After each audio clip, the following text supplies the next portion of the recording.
I was going to say, I'm going to start. I guess if you're going to do a project like this, Tony McNamara script, Jay Roach directing, you couldn't really ask for more. Is this a pretty hard one to say no to? It's a no-brainer. Yeah. It's a complete no-brainer. I can't fathom saying no, the words no. I don't fancy it. Actually, I've got things to do. No. So was it pretty exciting then? Like going into this, knowing who you were going to be surrounded with, knowing that Benedict and Olivia are in there, and it feels like a dream job, doesn't it?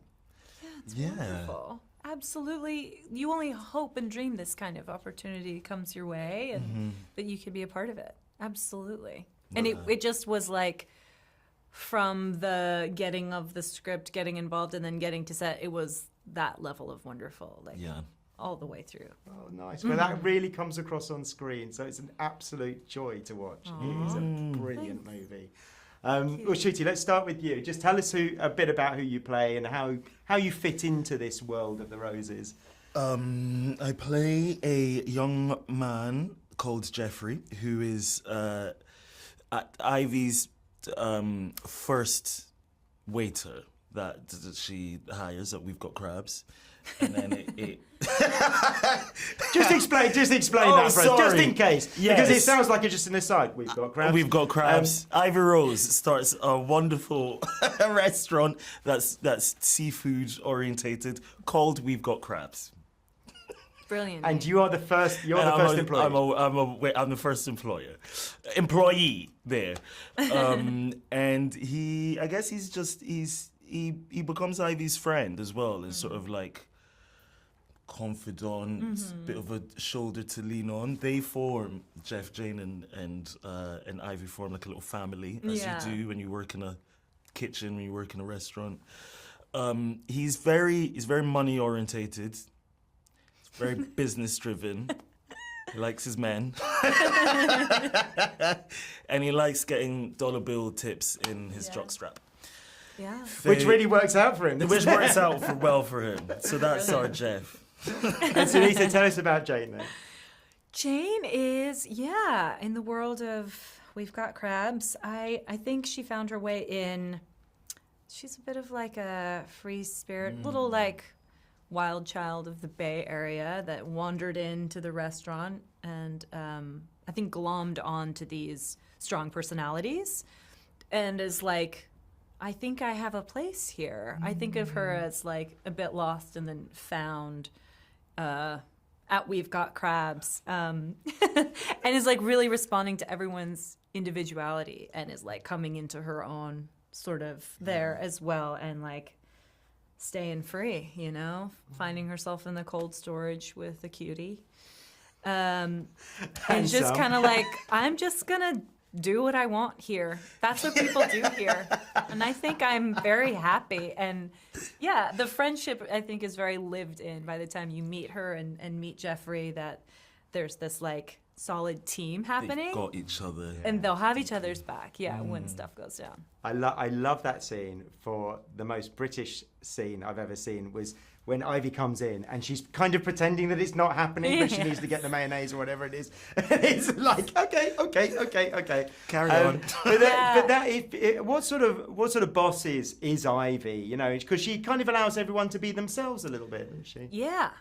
Exactly. Because she's so herself and technically not maybe a very good boss, but we love her. Yes. And I think that's why you love her, and I think it's why it and I think we would succeeds. do anything for her. Like we have like unwavering loyalty towards Ivy. Yeah, and whatever happens to her. Yeah, just to clarify what I mean by that, she doesn't like doing the boss stuff, like telling people what to do, having the restaurant open regular hours so that the restaurant can make money. I just think she has her like unorthodox style, so that's what's cool. She's great at cooking, don't get me wrong. I wanted to ask, that's Ivy in the show, but what sort of boss do you think Olivia would make, Ncuti? What do you think it would be like to actually work for Olivia? Not Olivia as Ivy, but Oh, I thought she meant Ivy.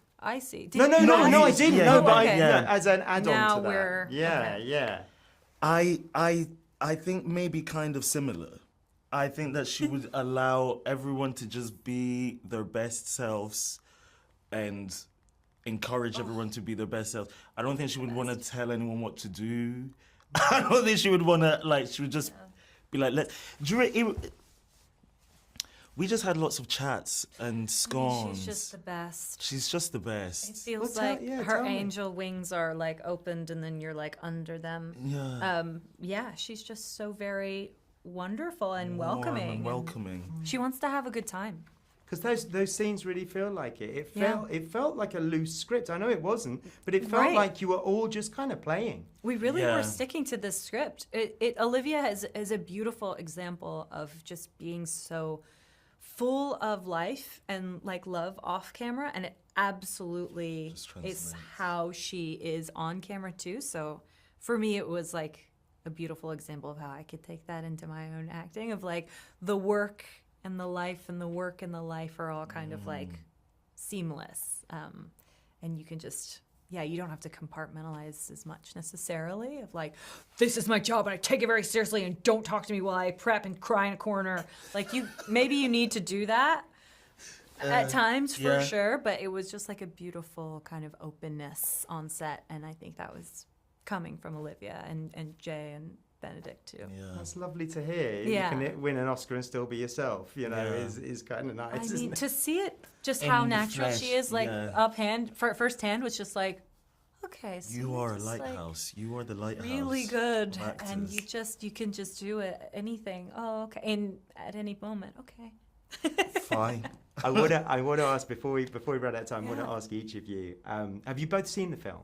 Yeah. You've both seen it, okay? Yeah. Because sometimes I talk to people and they haven't, even though they're in it. Yeah, So what do you most like about it? What was the experience like for you as a viewer?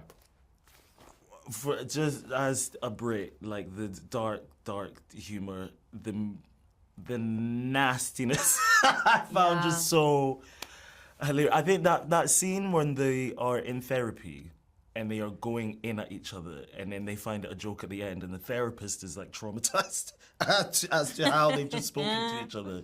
And this like dichotomy, is that the right word? Between American and like British sensibilities in that room was so enjoyable to watch. Did that work Yeah. for you on the other side of the fence, Sunita? You know, the play on British and American. I think it did. I love hearing you talk about it because I think you're right. It plays on both levels where it's so steeped into your British culture, but at the same, I can also experience it like within like American culture that, we don't punish each other in the same way. I guess we do it differently, but it's still like so funny and awkward, and like I think it would be like awkward for us, which is, you know, what the therapist is experiencing in that scene. But it's delicious. It's like delicious to watch them perform, and I think it probably resonates on both levels. You know, just to watch and then to like feel very British while watching it. Yeah.